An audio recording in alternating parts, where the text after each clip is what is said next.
IELTS Speaking Part 3. Are school nowadays the same as school in the past? Well, of course, there are incredible possible difference here.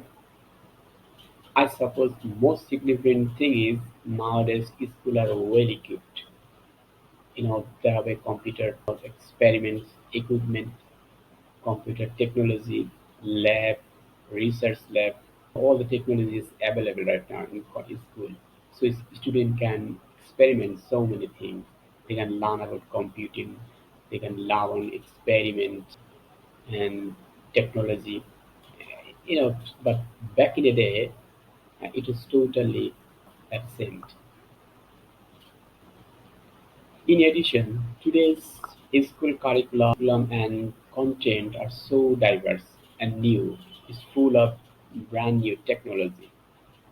For instance, they can do experiment drone technology.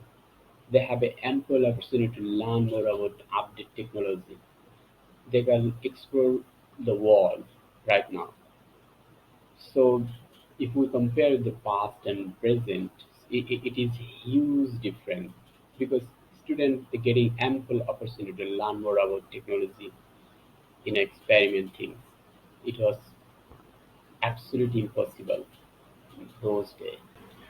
IELTS speaking part 3 তে আপনি মূলত 40 থেকে 50 second সময় পাবেন প্রত্যেকটা প্রশ্নের উত্তরের জন্য up to 1 minute, not more than that. So এই ব্যাপারটা একটু কেয়ারফুল থাকবেন। So here you're supposed to careful yourself. So you get only 40 second to 50 second you got per question for as is being part 3. So you have to be conscious about that. Be careful.